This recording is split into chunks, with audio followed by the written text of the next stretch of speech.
ध्यान मूलम गुरोर्मूर्ति, पूजा मूलम गुरुपदम, मंत्र मूलम गुरोर्वाक्यम, मोक्ष मूलम गुरु कृपा। मेरे ध्यान का मूल केवल गुरु मूर्ति ही है।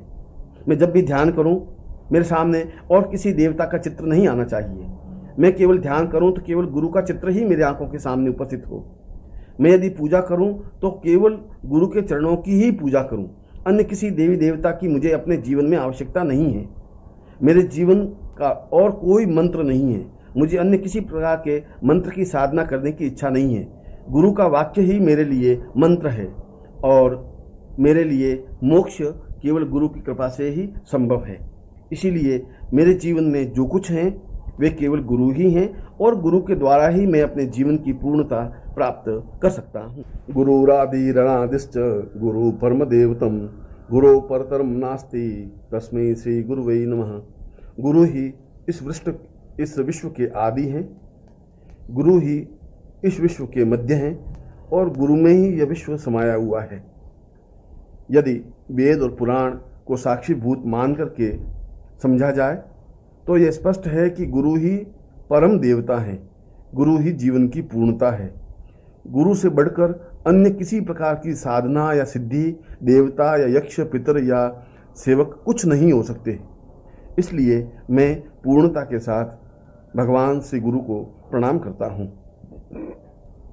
सप्तसागर पर्यंत तीर्थ स्नानादिकं फलम, गुरोरंघ्रि पयो बिंदु सहस्रासेन दुर्लभम। सातों सागर तक जितने भी तीर्थ हैं, यदि उन समस्त तीर्थों के स्नान भी किया जाए और उस स्नान से जो कुछ फल प्राप्त हो जाए, यदि गुरु के चरणों की एक बूंद भी प्राप्त हो जाए तो वह उस स्नान करने की अपेक्षा बहुत ज़्यादा महत्व रखती है, क्योंकि वह एक बूंद मेरे समस्त पापों का क्षय करने में समर्थ है और उस प्रकार का चरणामृत मेरे जीवन को समस्त रूप से पूर्णता देने में समर्थ है। हरौ रुष्टे गुरुस्त्राता गुरुरुष्टेन कश्चनः, तस्मात् सर्व प्रयत्नेन श्री गुरु शरणं व्रजेत। यदि भगवान विष्णु रुष्ट हो जाते हैं तो गुरु बचा सकते हैं, मगर यदि गुरु रुष्ट हो जाते हैं तो ब्रह्मा में और विष्णु में, महेश में और अन्य देवताओं में क्षमता नहीं है कि उस क्रोध से मुझे बचा सके। यह शास्त्र वचन है। इसीलिए सभी प्रकार के प्रयत्नों से केवल गुरु की शरण में जाकर के ही अभयता प्राप्त करनी चाहिए। गुरुरेव जगत सर्वम ब्रह्म विष्णु शिवात्मकम, गुरो परतरम नास्ति तस्मात् संपूजयेत गुरुम। गुरु ही अपने आप में पूर्ण विश्व हैं। गुरु ही ब्रह्मा हैं, गुरु ही विष्णु हैं और सही अर्थों में देखा जाए तो गुरु ही शिव हैं। गुरु से अन्यत्र न किसी प्रकार का विश्व है, न किसी प्रकार का सूर्यलोक, चंद्रलोक या देवलोक है, न अन्य किसी प्रकार के देवता हैं, न ब्रह्मा हैं, न विष्णु हैं, न विश्व हैं। केवल गुरु ही समस्त ब्रह्मांड में व्याप्त हैं। ऐसा एक नहीं, 18 पुराणों ने भी यही बात कही है। चारों वेदों के मुंह से भी यही वाक्य उच्चरित हुआ है। इसीलिए सभी प्रकार के प्रयत्नों से केवल गुरु का पूजन, चिंतन, मनन, ध्यान और संपूषणा गुरु के द्वारा ही संभव है। ज्ञानम विज्ञान सहितम लभ्यते गुरु भक्तितः, गुरो परतरम नास्ति ध्येयो सो गुरु मार्गी भी। न हमें ज्ञान सीखने की जरूरत है, न हमें विज्ञान में पारंगत होने की जरूरत है, न हमें किसी प्रकार के अभ्यास करने की जरूरत है, न किसी प्रकार की साधना की जरूरत है। यह सब कुछ तो केवल गुरु भक्ति से ही प्राप्त हो सकता है, क्योंकि गुरु की एक कृपा ही जीवन में पूर्णता देने में समर्थ है। गुरु तो समुद्र के समान हैं। यदि उनकी एक लहर भी मेरे अंदर समाहित हो गई तो मैं तो सभी दृष्टियों से परिपूर्ण हो ही जाऊंगा। और गुरु के उस अगाध समुद्र में एक लहर का कोई विशेष महत्व नहीं है, पर मेरे लिए तो वह संपूर्णता है। इसलिए गुरु के अलावा इस जीवन में कोई चिंतन, कोई मनन, कोई ध्यान, कोई धारणा, कोई साधना और कोई तपस्या नहीं है। इसलिए सब कुछ भूल करके गुरु के बताए हुए मार्ग पर चलना ही जीवन की पूर्णता मानी गई है। गुरु कृपा प्रसादेन ब्रह्म विष्णु सदाशिवः समर्था प्रभवादौ च केवलम गुरु सेवया। गुरु की कृपा से ही ब्रह्मा प्रसन्न होते हैं, उनकी कृपा से ही विष्णु सहायक होते हैं, उनकी कृपा से ही शिव के साक्षात दर्शन हो सकते हैं, क्योंकि गुरु ही इन देवताओं को साक्षात रूप में उपस्थित करने में समर्थ हैं। गुरु ही अन्य साधनाओं में सिद्धियां देने में समर्थ हैं। गुरु की केवल कृपा कटाक्ष से जीवन में पूर्णता आना संभव है। एक नहीं सैकड़ों ऋषियों ने अपने गुरु की सेवा करके पूर्ण तपस्या और साधना और सिद्धियों को प्राप्त किया है। इसलिए मेरे जीवन का एकमात्र उद्देश्य केवल गुरु की सेवा ही है। न मुक्ता देव गंधर्वा पितरो यक्ष किन्नरा ऋषय सर्वसिद्धाश्च गुरु सेवा परांगमुखा। यदि मैं गुरु सेवा से अलग होकर के अगर देवताओं की पूजा करता हूँ, गंधर्वों की पूजा करता हूँ, पितरों की पूजा करता हूँ, यक्ष या किन्नरों की पूजा करता हूँ, तो मुझे किसी प्रकार की सिद्धि प्राप्त नहीं हो सकती, क्योंकि सिद्धियों का मूल आधार तो गुरु ही होता है। समस्त प्रकार के ऋषियों ने भी एक ही बात कही है कि गुरु सर्वसिद्धाश्च, गुरु ही समस्त सिद्धियों को प्रदान करने में समर्थ है। जब तक गुरु सिद्ध नहीं हो सकते तब तक अन्य देवताओं में सिद्धि प्राप्त हो ही नहीं सकती। जब तक गुरु सिद्ध नहीं हो सकते तब तक महाविद्याओं में सफलता प्राप्त हो ही नहीं सकती। जब तक गुरु की कृपा प्राप्त नहीं हो सकती तब तक जीवन में किसी प्रकार की सफलता प्राप्त हो ही नहीं सकती। एवं श्रुत्वा महादेवी गुरु निंदाम करोति यः स याति नरकम घोर यावत् चंद्र दिवाकरो। हे पार्वती, इसीलिए मैं संपूर्ण शास्त्रों का सार यह बता रहा हूँ कि जो साधक या व्यक्ति गुरु की निंदा करता है उसके समान पापी इस संसार में कोई नहीं है। वह निश्चय ही नरक में जाता है, उसकी सारी तपस्या क्षीण हो जाती है, और जब तक सूर्य और चंद्र इस विश्व में है तब तक उसे नरक की यातना भोगनी ही पड़ती है।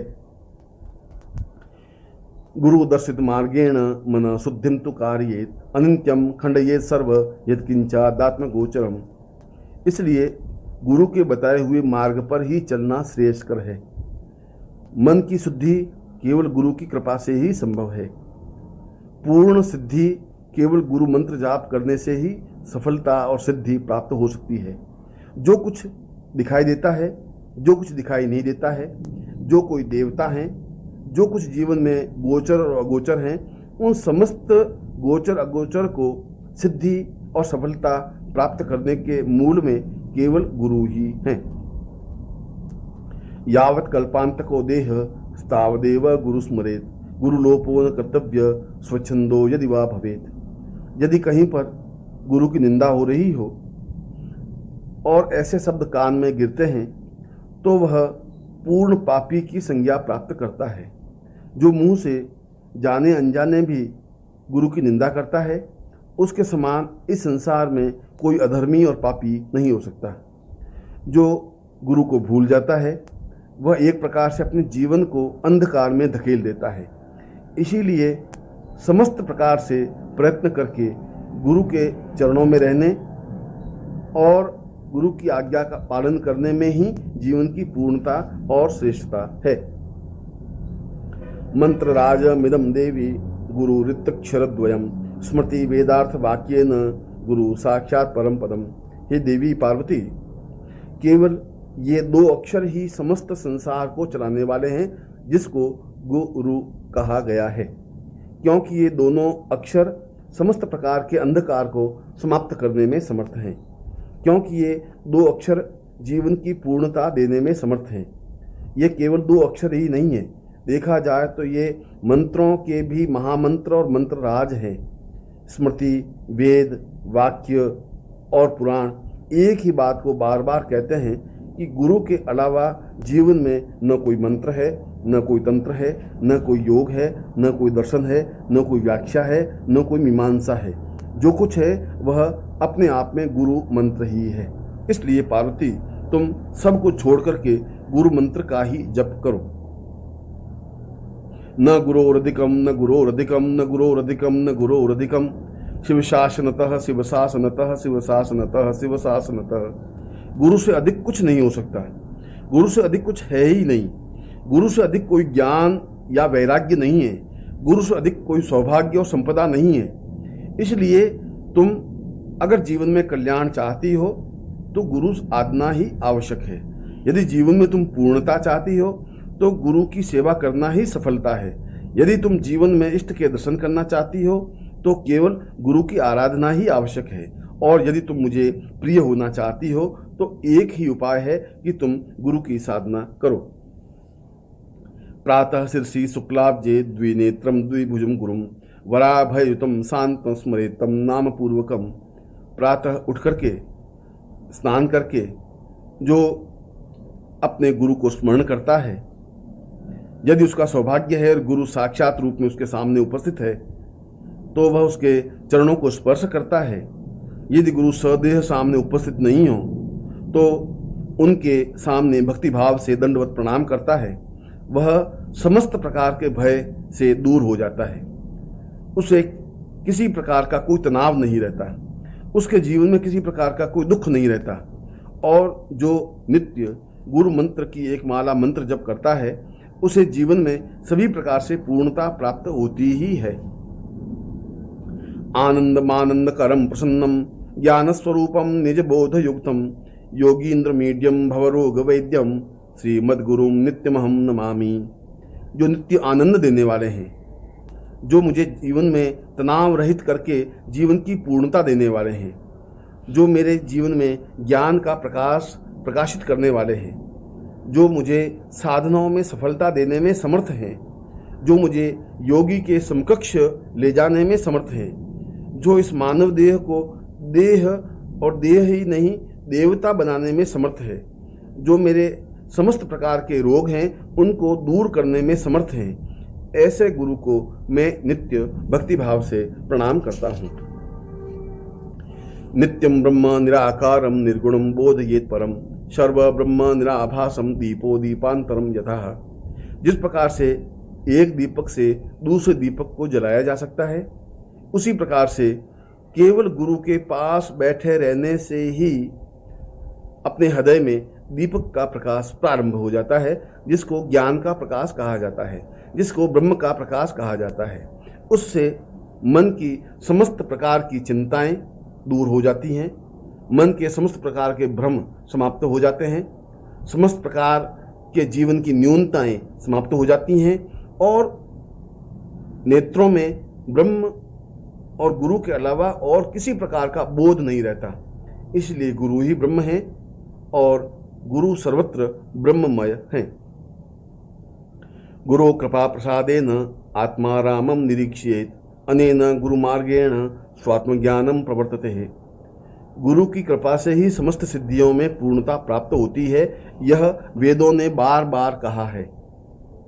आत्मा में प्रकाश केवल गुरु के द्वारा ही संभव है, यह समस्त उपनिषदों में बार बार कहा गया है। जीवन की पूर्णता गुरु के बताए हुए मार्ग पर चलने से ही है, यह समस्त शास्त्रों में बार बार कहा गया है। और अपने जीवन के धर्म अर्थ काम और मोक्ष की पूर्णता केवल गुरु को अपने हृदय में स्थापित करने से ही संभव है, यह समस्त शास्त्रों का निचोड़ है। वंदे हम सच्चिदानंदम भेदातीतम सदा गुरुम नित्यम पूर्णम निराकारम निर्गुणम स्वात्म संस्थितम। गुरु सगुण भी हैं, गुरु निर्गुण भी हैं, गुरु दिखाई भी देते हैं, गुरु दिखाई नहीं भी देते हैं, वे प्रत्यक्ष भी उपस्थित होते हैं, वे अप्रत्यक्ष भी रहते हैं। इसलिए उनमें किसी प्रकार का भेद करना संभव नहीं है, क्योंकि वे सत चित्त और आनंद की मूर्ति हैं, वे वंदनीय हैं। उनमें भेद करने से ही जीवन में न्यूनता आती है। यदि देवता और गुरु में भेद किया जाता है, उससे बड़ा अधर्म कुछ नहीं होता। जो इष्ट और गुरु में भेद करता है वह पतन के रास्ते पर गतिशील होता है। इसलिए साधक को नित्य गुरु देवता और मंत्र को एक रस मान करके ही उनके सगुण और निर्गुण किसी भी प्रकार के स्वरूप को ध्यान में रखना चाहिए। और जो सौभाग्यशाली हैं जो गुरु के चरणों में उपस्थित हैं, जिनके ध्यान में और जिनको गुरु के चरणों की उपस्थिति का भान है, जिनके तपस्या के बल से गुरु सशरीर उसके सामने उपस्थित हैं, उसकी तुलना तो देवताओं से भी नहीं की जा सकती, क्योंकि वह देवताओं से भी बढ़कर माना गया है। परात् परतरम ध्येयम नित्यमानंद कारकम हृदयाकाश मध्यस्थम शुद्ध स्फटिक सन्निभम। इसलिए गुरुदेव, आप मेरे हृदय रूपी कमल में विराजमान हो, जिससे कि मैं नित्य आनंद प्राप्त कर सकूं, जिससे कि मैं पूर्ण समाधि में जा सकूं, जिससे कि मैं ध्यान कर सकूं, जिससे कि मेरे मन के सारे संदेह दूर हो सकें, जिससे कि मेरा हृदय स्वच्छ हो सके, जिससे कि मैं ब्रह्म से साक्षात्कार कर सकूं, जिससे कि मैं इस जीवन में ही पूर्णता प्राप्त कर सकूं। इसीलिए आप मेरे हृदय में स्थापित हों। यथा गंध स्वभावेन कर्पूर कुसुमादिषु शीतोष्णादि स्वभावेन तथा ब्रह्म च शाश्वतम। जिस प्रकार से सुगंध से संपूर्ण वातावरण सुगंधित हो जाता है, उसी प्रकार से गुरु सामने होने पर समस्त शरीर और मन सुगंधित हो जाता है। ऐसा लगता है कि जैसे वह गुलाब के पुष्पों का एक समूह हो। ऐसा लगता है कि वह स्वयं देवता बन गया हो। ऐसा लगता है कि वह जीवन में समस्त रूप से ऊपर उठ गया हो। ऐसा लगता है कि उसके हृदय में ब्रह्म कमल खिल गया हो। ऐसा शिष्य ही पूर्ण रूप से गुरु के चरणों में समर्पित हो सकता है। गुरु ध्यान तथा कृत्वा स्वयं ब्रह्ममयो भवेत् पिंडे पदे तथा रूपे मुक्तो सो नात्र संशय। जो निरंतर गुरु का ध्यान करता है, वह शिष्य निश्चय ही ब्रह्ममय बनता ही है। इसमें किसी प्रकार का संदेह नहीं है। पार्वती, मैंने समस्त वेदों, उपनिषदों, पुराणों और शास्त्रों का अध्ययन किया है। मैं चराचर जगत को जानता हूँ, क्योंकि मैं शिव स्वरूप हूँ। इसलिए मैं यह कहने में समर्थ हूँ कि गुरु ध्यान से बढ़कर और कोई ध्यान नहीं है। गुरु को हृदय में स्थापन करने से बढ़कर कोई ध्यान और चिंतन नहीं है। गुरु की सेवा करने की अपेक्षा और दूसरी कोई सेवा जीवन में पुण्यदायक हो ही नहीं सकती। इसलिए सब देवताओं का ध्यान छोड़ करके, समस्त प्रकार की साधना और उपासनाओं को छोड़ करके, समस्त प्रकार के क्रियाकलाप को छोड़ करके पूर्ण रूप से अपने आप को गुरु चरणों में निमग्न कर देना ही जीवन की पूर्णता और श्रेष्ठता है। गुरु गीतात्मकम देवी शुद्ध तत्व मयोदितम भव व्याधि विनाशार्थ स्वयमेव जपे सदा। यह गुरु गीता सही रूप में शुद्ध तत्व है, समस्त शास्त्रों का सार है। यह जीवन की पूर्णता है। यदि गुरु उपस्थित न हो और केवल इस गुरु गीता का नित्य श्रवण करता है या इस गुरु गीता का उच्चारण करता है, वह समस्त प्रकार के सांसारिक व्याधियों से मुक्त हो जाता है। समस्त प्रकार की समस्याएं अपने आप ही समाप्त हो जाती हैं। गुरु मंत्र का जाप करने से किसी प्रकार की न्यूनता जीवन में रह ही नहीं सकती। गुरु गीताक्षरे कम तु मंत्रराजमेवं जपेत अन्ये च विविधा मंत्रा कला नारहन्ति षोडशीम। चाहे संसार में सैकड़ों मंत्र हों, चाहे संसार में सैकड़ों साधनाएं हों, चाहे संसार में सैकड़ों विधि विधान हों, मगर वे सब गुरु मंत्र के आगे तुच्छ और व्यर्थ हैं। इसलिए गुरु गीता का प्रत्येक अक्षर अपने आप में मंत्र है, और जो अपने जीवन में नित्य गुरु के दिए हुए मंत्र का स्मरण करता है, वह जीवन में पूर्णता प्राप्त करता ही है। और यदि यह भी ज्ञात न हो और गुरु के नाम का ही नित्य उच्चारण करता रहता है, उसके समान तो देवता ही नहीं हो सकते। चलते फिरते उठते बैठते यदि केवल गुरु नाम का जप करता है, वह वास्तव में ही जीवन में पूर्णता प्राप्त कर सकता है। अनंत फलमाप्नोति गुरु गीता जपेन तु सर्व पाप प्रशमनम सर्वदारिद्र्य नाशनम। जो इस गुरु गीता का जप करता है, इस गुरु गीता का श्रवण करता है, इस गुरु गीता का उच्चारण करता है, वह समस्त प्रकार के फलों को प्राप्त करने में समर्थ होता है। उसे अनंत पुण्य प्राप्त होते हैं। उसके समस्त प्रकार के पाप समाप्त हो जाते हैं और समस्त प्रकार की दरिद्रता दूर हो जाती है। काल मृत्यु भयहरम सर्व संकट नाशनम यक्ष राक्षस भूतानाम चोर व्याघ्र भयापहम। चोर, शेर, जंगली जानवर, यक्ष, राक्षस, भूत आदि सभी केवल गुरु मंत्र का स्मरण करते ही भाग जाते हैं, क्योंकि वह मंत्र ही नहीं मंत्र राज है। यदि केवल गुरु के नाम का उच्चारण करता रहे तो मृत्यु उसके सामने उपस्थित नहीं हो सकती, काल उसका कुछ भी अहित नहीं कर सकता, संकट उसके जीवन में आ ही नहीं सकते, उसे जीवन में सभी दृष्टियों से पूर्णता प्राप्त होती ही है। महाव्याधि हरम सर्व विभूति सिद्धिदम भवेत अथवा मोहनम वश्यम स्वयमेव जपे सदा। यदि केवल गुरु के मंत्र का जप करता है या गुरु के नाम का जप करता है, वह पूर्ण रूप से सिद्धि प्राप्त करने में समर्थ होता है। किसी भी प्रकार की व्याधि या रोग हो, वह निश्चय ही दूर हो जाती है। यदि जल को लेकर गुरु मंत्र का जप करके वह जल पीता है तो निश्चय ही उसकी बीमारी दूर होती ही है। वस्त्रासने च दारिद्र्यम पाषाणे रोग संभव मेदिन्याम दुखमाप्नोति काष्ठे भवति निष्फलम। जीवन में अन्य किसी प्रकार का प्रयत्न, चाहे पत्थर के आसन पर बैठकर साधना की जाए, चाहे वस्त्र के आसन पर बैठ के साधना की जाए, चाहे लकड़ी पर बैठकर साधना की जाए, वह सब निष्फल है। यदि उसके हृदय में गुरु की साधना नहीं है, गुरु का नाम नहीं है, गुरु मंत्र का उच्चारण नहीं है और उसका हृदय गुरु चरणों में लीन नहीं है।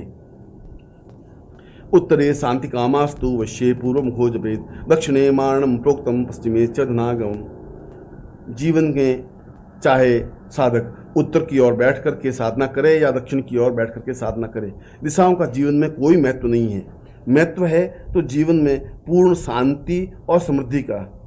आवश्यकता है गुरु को अपने हृदय में स्थापित करने का, आवश्यकता है गुरु मंत्र जाप करने का, और ऐसा करने पर ही उसे जीवन में पूर्ण सिद्धि और सफलता प्राप्त हो सकती है।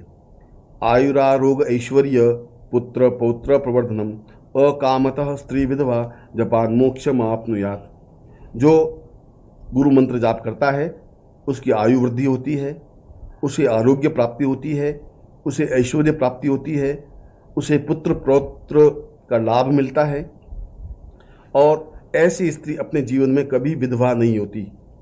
मृत्यु के बाद ऐसे साधक को निश्चय ही मोक्ष प्राप्त होता है।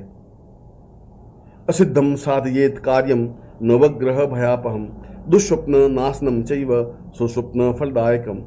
चाहे जीवन में असिद्धि प्राप्त हो, चाहे जीवन में न्यूनता हो, चाहे किसी कार्य में सफलता प्राप्त नहीं हो, चाहे सभी प्रकार के ग्रह उसके विपरीत हों, मगर यदि वह एक बार भी गुरु मंत्र का जाप कर लेता है तो उसे निश्चय ही ये सभी सफलताएं प्राप्त हो जाती हैं।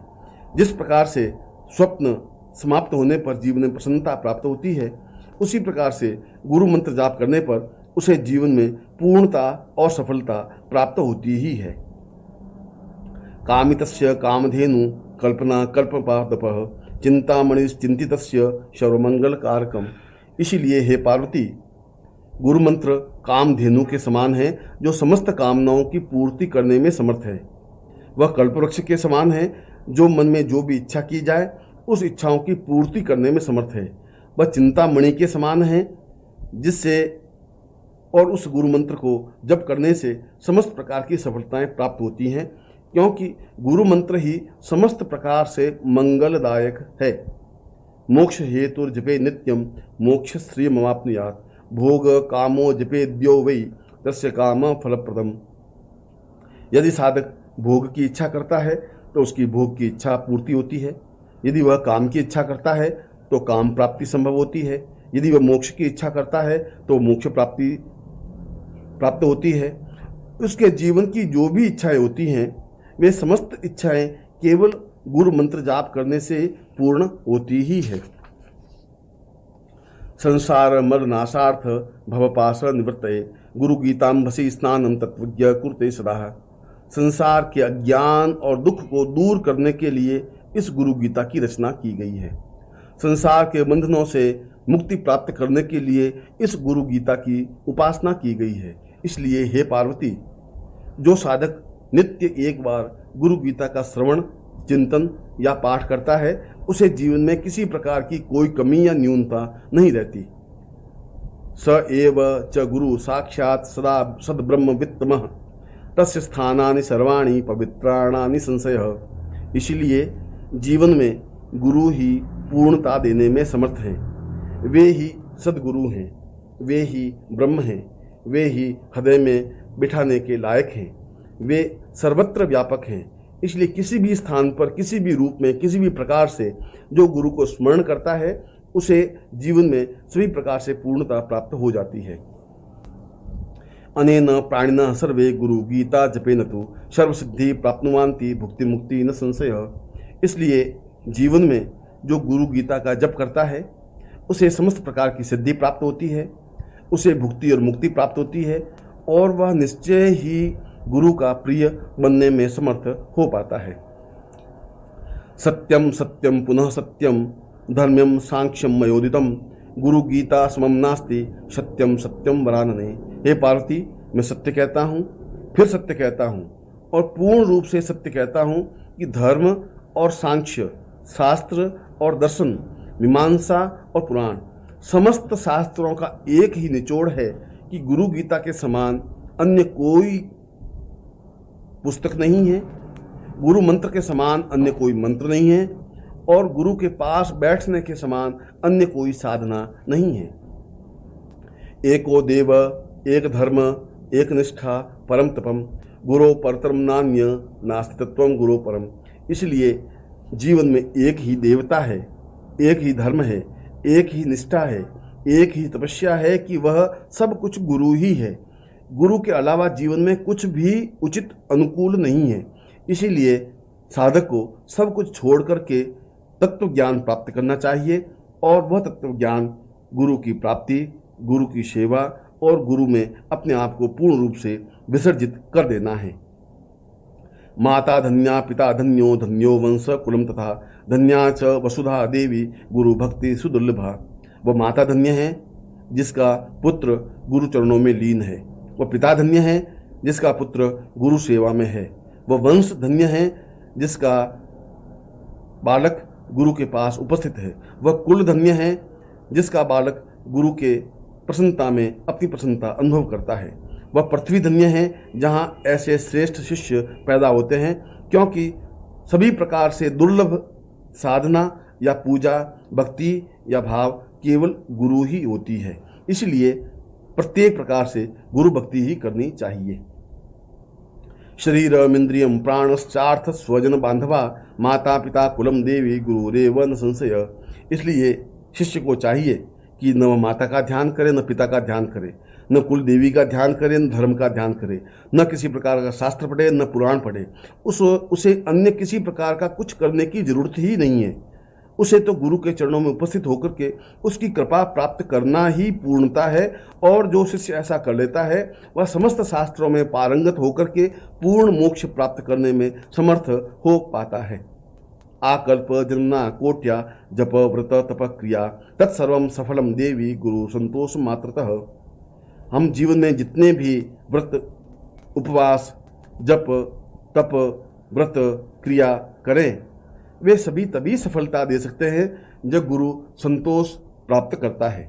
इसलिए गुरु की प्रसन्नता ही जीवन की प्रसन्नता है, गुरु का संतोष ही जीवन की पूर्णता है। विद्या तपो बले नैव मंदभाग्याश्च ये नरः गुरु सेवा न कुर्वन्ति सत्यम सत्यम वरानने। वह वास्तव में अभागा है जो गुरु की सेवा करने में समर्थ नहीं होता, वह वास्तव में मंदभाग्य है जो गुरु से दूर रहता है।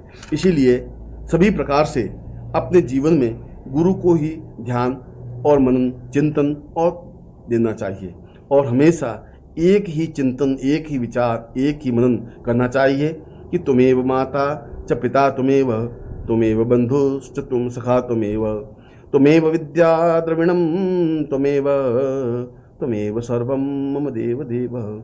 ऐसा कहकर के जो अपने आप को पूर्ण रूप से गुरु चरणों में लीन कर लेता है, जो गुरु की प्रसन्नता को ही अपने जीवन की पूर्णता मानता है, उसके समान इस संसार में कोई देवता नहीं हो सकता। इति श्री स्कंद पुराणे उत्तरखंडे शिव पार्वती संवादे गुरु गीता समाप्तः।